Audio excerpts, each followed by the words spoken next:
Welcome to the third lecture of Analog Microelectronic Circuits.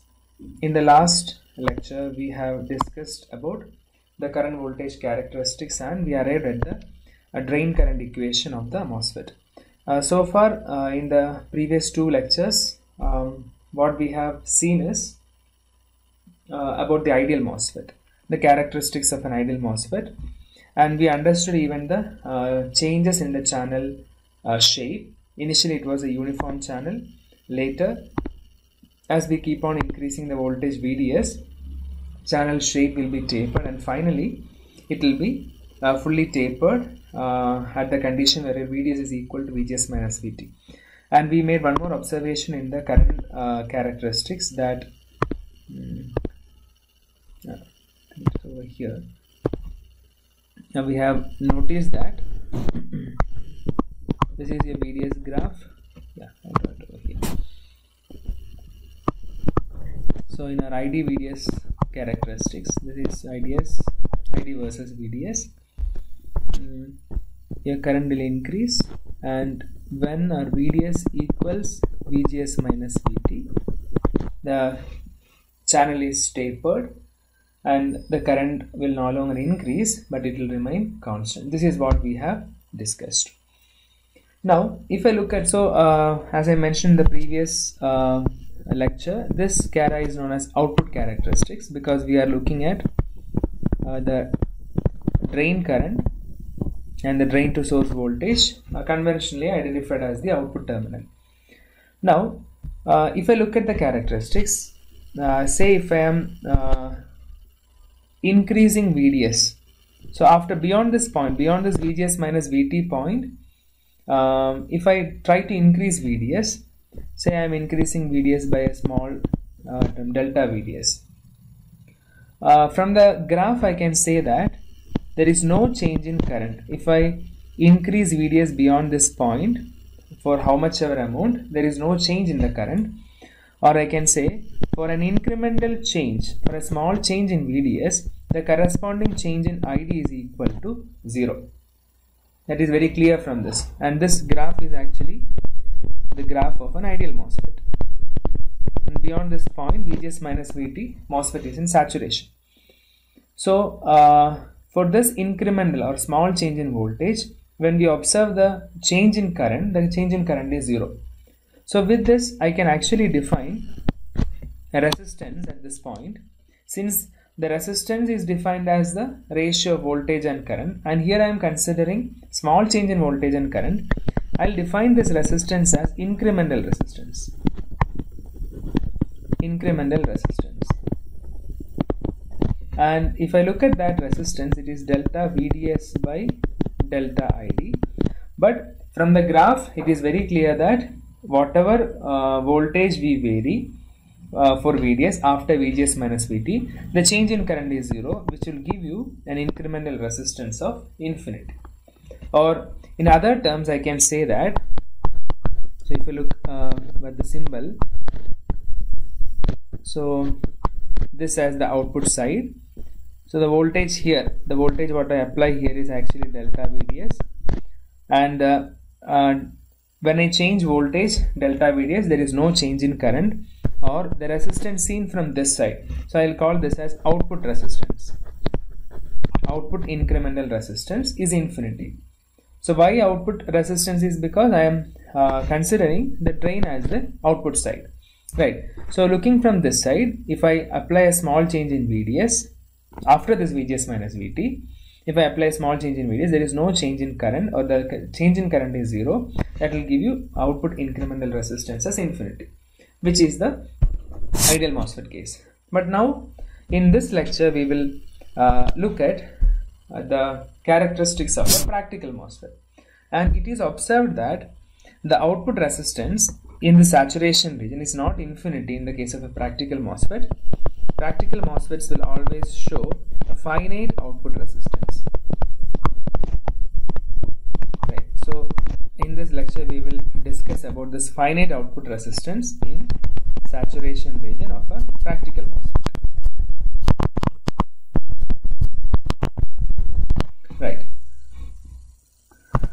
Okay. So we have an idea about the channel shape panel, but let us look at that again.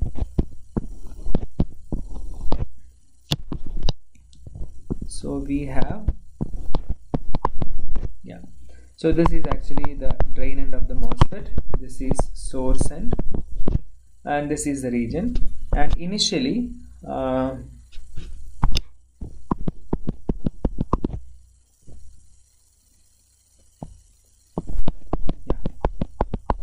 so this is source and this is drain, and this dotted line, or this is actually the length of the channel. I'll mark here it as length. This is the length of the MOSFET. So since we are looking at the transistor in saturation region, the channel will be having a shape something like this, or this is actually the pinch off point where your VDS equal to VGS minus.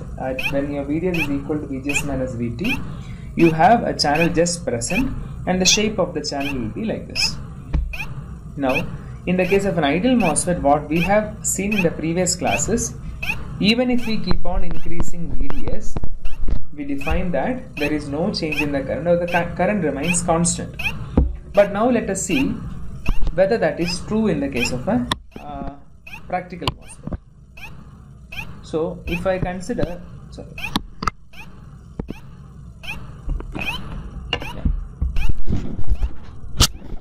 now if I consider a MOSFET, this is a MOSFET with source region N plus, drain region N plus, another N plus, and you have the oxide layer, and upon that we have the gate region. Now specifically we are looking at the condition in saturation, so it is understood that the transistor is already in saturation with the necessary conditions. Now we are looking at this gate side where I apply a VD potential, and if I am increasing this VD potential, if I keep on increasing this VD potential, we know that what we have here is a P substrate, and so we have a PN junction here. So to the N, if I keep on increasing the potential, a positive potential, obviously we can expect a depletion there. So as soon as this PN junction is formed, or whenever the N plus layer is formed on this P substrate, there will be actually a small depletion layer because of the diffusion of the charge carriers. But as we keep on increasing this potential at the drain end, this depletion region will actually widen. Now when this depletion region widens, the charges or the free mobile carriers at this end will also be depleted, right? So when I say so as I keep on increasing this VDS, when this depletion layer around the drain increases, what will happen actually? So initially we have a full channel like this, later the channel tapered and the channel was like this. But when we keep on increasing this VDS, again the charges from the channel will be removed because of the widening of the depletion layer at the drain end. So as a result, what will happen? As I increasing this VDS, the channel initially the channel was till this point where the depletion region was minimal, but when I keep on increasing this VDS, the depletion region widens, and the channel will eventually move from the drain end towards the source end, right? So what I'll do is I'll change, the new channel will be taking a shape something like this, or for clarity I will draw in like this. So your new channel will be here. So what happened to this point? This point is the charges at this point is actually depleted because of the widening of the depletion layer at this drain end.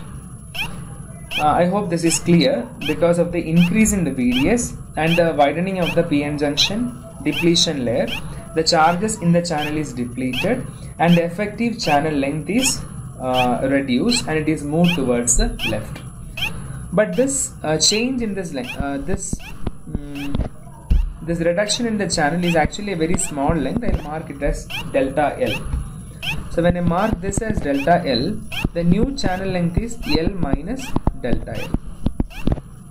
Now the question, why the channel length is changed is because of the increase in the drain potential and the widening of the depletion layer at the drain end. So the new channel length is L minus delta L. Now we know that initially the charges in the channel is proportional to VGS minus VT. The charges in the channel is not depending on any other potential, but it is proportional to VGS minus VT. So whenever the charges, whenever the depletion layer widened, the channel end or the channel tapered and at the drain shifted, and the new channel length is L minus delta L, and still the charges in the channel is proportional to VGS minus VT, right? So here, if I look at this, I have a plus minus. Yeah, there is a VGS minus VT drop over there. The charges in the channel is proportional to VGS minus VT. Now, what will happen to this excess voltage? So I am applying a voltage to the drain, and which is more than VGS minus VT. So for in saturation, VDS should be equal to VGS minus VT, and this I am calling it as VDS sat. Now I am increasing this VDS. Now I have some VDS which is more than this VD sat, right? So when I applied a VDS which is more than this VD sat, that excess voltage, that additional voltage is widening the depletion layer at the drain end, which is moving the channel towards the source end. That means this excess voltage is actually dropping at this depletion layer. So here this VDS minus this VD sat, this excess voltage is actually dropped in this depletion layer. Why? Because depletion layer is a highly resistive region. So whatever excess voltage we applied has to drop somewhere. The charges in the channel are proportional to the voltage VGS minus VT. So this excess voltage will definitely drop in this depleted layer, and that voltage will be proportional to VDS minus VDS sat, right? I hope this is clear. So initially in our yesterday's discussion on the drain current expression, in saturation our current is half mu and C of W by L into VGS minus VT the whole square, right? So in saturation actually there was no dependency on the drain voltage, channel pinched off and the current remains constant. But in practical case, as I keep on increasing voltage, the depletion layer widens, which will deplete some charges from the channel that result in a reduced channel length that we marked as L minus delta L. And the excess voltage which is applied to the drain, what I marked as VDS minus VD sat, should drop somewhere in the MOSFET, and as we can see a depletion layer at the drain end, this excess voltage will be dropped over there. Right, now one question will come.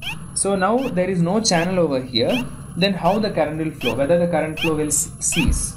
No, the current flow will not cease. The reason is, since I have a depletion layer where I have marked this in the other, and this is minus plus this excess voltage because drain terminal being at the highest potential. Now, even though we have a depletion layer which is depleted of charges, the drain voltage what we are applying is still higher, which is creating an excess voltage drop across this depletion layer, which will eventually create an electric field, and this electric field will eventually pull the charges coming at the end, the channel, this end of the channel. So the charges coming at this end will be pulled by the strong electric field which is created by this excess voltage applied to the drain, which is dropped across this depletion layer. So that will eventually cause the current to flow here. As a result, we will see a slight increase in current at the drain end, right? So how the current is being maintained in the channel, maintained in the MOSFET even at the absence of the channel at the drain end, is because of this additional voltage dropped at this depletion layer, causing an electric field and pulling the electrons which is reaching at this drain end of the channel. Now let us see this mathematically. So how this happens, or how there is an increment in the current. So let's start with our equation. ID equals half mu and C of W by L VGS minus VT the whole square. So this is the equation what we have written the other day in the previous lecture. But now we know that the length of the channel is not L. The length has been reduced as L minus delta L. So in place of L, I will write this as L minus delta L. This is the new length of the channel. Right. So I'll just modify this. I'll write this as half mu n C ox. Again W by L, because this is a standard way to write. I'll take L common from here, so remaining is 1 minus delta L by L into VGS minus VT the whole square. Now 1 minus, sorry, if you look at this term, 1 by 1 minus delta L by L, or this can be written as 1 minus delta L by L inverse. So if I look at this term delta L by L, delta L is a small change in the channel length and divided by the L is the total length of the channel. So this seems to be very less, or I can say this is very less than 1. So in 1 minus x raised to minus 1, if the x is very small, I can actually write this as 1 plus delta L by L using the approximation. So the same thing I'll do here. So this expression will be written as half mu n C ox W by L. So this is based on the identity 1 minus x raised to minus 1 is equal to 1 plus x if x is very small. Right. So the same thing I'll apply here. So it is 1 plus delta L by L into VGS minus VT the whole square. Now one more observation I'll make here. Now this delta L, which is actually the reduced length. So from the total length, delta L is actually the length of the channel which is reduced, right? So that delta L is proportional to what? This delta L is actually proportional to the VDS voltage which I apply here, because as I increase this VDS, the depletion layer widens, and this depletion layer width is marked as delta L over here. So I can make one observation that this delta L voltage, sorry, this delta L length is proportional to the applied VDS. Or to define accurately, this is not proportional to VDS, this is proportional to VDS minus VDS sat. I'll write in that way. Right. This delta L is proportional to VDS minus VDS sat. Now, yeah, but for this analysis purpose, I'll just write this as VDS and finally I'll rewrite it as VDS minus VDS sat. Okay. So I can write delta L is proportional to VDS, or delta L will be equal to some constant. So I am introducing a constant here, say some lambda dash into VDS. So if you look at the dimension of this lambda dash is equal to delta L by VDS. So it should be in terms of some meter per volt. So here the length is in micrometers. So I am writing lambda dash units will be micrometer per volts. So I will write ID as ID equal to half mu n C ox W by L into 1 plus, in place of delta L I will write lambda dash into VDS divided by L into VGS minus VT the whole square. Right. Now if I look at this term again, I have a lambda dash by L term over here. So this lambda dash by L I'll define as another parameter lambda. All are constants. Now what will be the unit of this lambda? Lambda dash is micrometer per volt. So lambda unit should be per volt, or I'll write this as volt raised to V raised to minus 50. Now if I rewrite the drain current equation again, it is half mu n C ox W by L into 1 plus lambda VDS into VGS minus VT the whole square. Right. Now if I look at this expression, these terms, what is this term? Half mu n C ox W by L into VGS minus VT the whole square. That is a saturation current. Right. In the case of ideal MOSFET also we have seen this, and that is a saturation current. Let me write over here. So I can rewrite this as ID equal to the saturation current into one term. What is that term? 1 plus lambda VDS into 1 plus lambda VDS. So as I mentioned before, this VDS is not exactly VDS, it is VDS minus VD sat. So I'll rewrite that here as ID sat. So the current is ID sat into 1 plus lambda into VDS minus VD sat.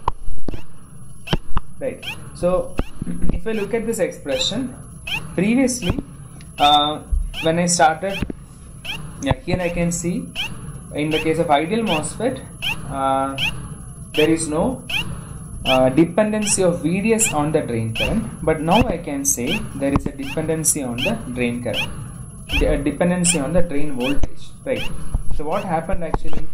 So as we change the drain voltage, there is a change in the channel length, or the channel length is being modulated by the applied drain voltage, and this phenomena is called as channel length modulation. Channel length modulation. And to identify or to state that a MOSFET is a channel length modulated MOSFET, we define this parameter as channel length modulation parameter, or CLM parameter. CLM corresponds to channel length modulation. So here I write this as channel length modulation. So this phenomena is a similar phenomena what we have seen, what we see in BJT.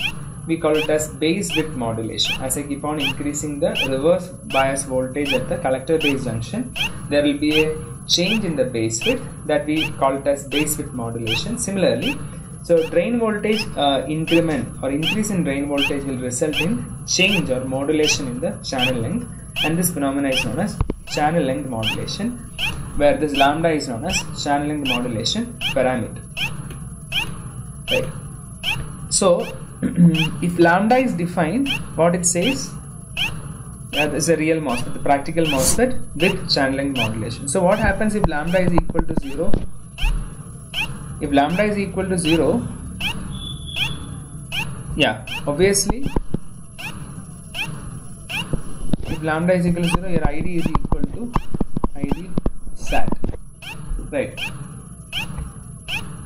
If lambda is equal to 0, you can consider the normal current equation. Otherwise, you need to consider this. Now, if I look at the characteristics of the MOSFET,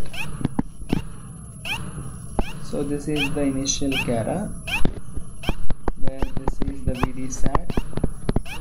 After that, there is no change in current. But here we can see from the equation, there is a dependency on VDS. So as VDS increases, the current slightly increases because 1 plus lambda VDS, and if you look at this dimension of lambda, it is per volt, and lambda is a small, that varies from 0.1 to some value. So the increment lambda is a value which is less than 1. It is a fractional value. So because I define lambda as lambda dash by L, where lambda dash is delta L by VDS. So all are like small dimensions. So the new graph, so after VD sat, if I keep on increasing my VDS, there will be a small increment in the current. So this will be the small increment in the current. So before I define that for an ideal MOSFET, incremental, so for an ideal MOSFET, incremental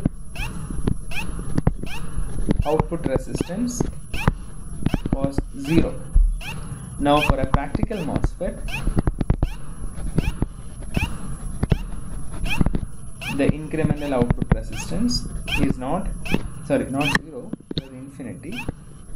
Incremental output resistance is not infinity, right? Why it is not infinity? Because if you see, for a small change in VDS, there is a change in drain current, right? So similarly, in the case of BJT, we define an early voltage. Here also we will define early voltage.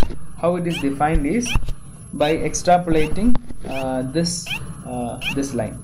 So this is the incremental current, right? So when I extrapolate this, it will intercept on this x-axis, and this point is defined as early voltage. We mark it as VA. So how to get this? So at this point I can say current is 0, ID is equal to 0. When in this equation, when ID is equal to 0, what should be 0? Here, if I try this, if ID equal to 0, yeah, 1 plus lambda VDS should be equal to 0, or your VDS should be equal to minus 1 by lambda, right? Or here this I define as, this VDS voltage we define as VA, where your VA is 1 by lambda. This is VA. VA is 1 by lambda. This we call it as early voltage, because this is a similar phenomena what this J early, the scientists observed base width modulation in BJT. So one more thing I want to define here. In some cases, yeah, so VA is a voltage, right? VA is a voltage. So that is defined as VA dash into length. This will be useful. Just as of now, you just note this, where VA dash is a voltage defined per unit length into the total unit. So this will give you units of volts. Maybe this we'll see in problems. So early voltage is a voltage, early voltage VA, the dimensions are volts, but the same thing, early voltage is also defined per length of the channel. So that we define as VA dash. So to get the early voltage, if you have VA dash multiplied by the total length, will be your early voltage. Yeah. Definitely this we'll see in certain problems, right? So yeah, that's all about this. So two things we have seen here. We started with the incremental resistance of an ideal MOSFET being infinity, but in a practical case, in saturation region, the output resistance is not infinity, it is a finite value. Now how to get the value of that? Say now I am defining that output resistance as a R0, which is incremental resistance, which is delta VDS by delta ID. How to get that? Or I can, yeah, so it is delta VDS by delta ID, or it is 1 by delta ID by delta VDS, right? What is delta ID by delta VDS? As per this graph, yeah, that is the slope of this graph. So R0 is basically the inverse of the slope, right? So if I can do that, I'll get the expression for the output voltage. So you can try that from this given expression, ID equal to ID sat into 1 plus lambda VDS. You can just get what is R0. So if you do that, you will get R0 as 1 by lambda into ID sat, right? So you can just try that derivation part. Just write the slope of this equation. Now if I look at this, if your lambda is 0, that remains as ideal MOSFET. What should be the resistance? Yeah, if lambda is 0, even this expression will give R0 as infinity. If lambda is 0, R0 is infinity, which is the characteristics of an ideal MOSFET, right? If lambda is not equal to 0, you will get a finite output resistance as a result of channel length modulation, which is discussed in this lecture. So listen this lecture and try to understand what is channel length modulation, how current flows, even channel length modulation occurs in a MOSFET. So analytically understand there is a small increment in the current as I increase my VDS. So that dependency is finally captured in this expression. Understand what is early voltage, how does it relate, and finally the slope of the graph, which is 1 by slope of the graph is the output resistance, which is 1 by lambda ID sat, right? Okay, thank you.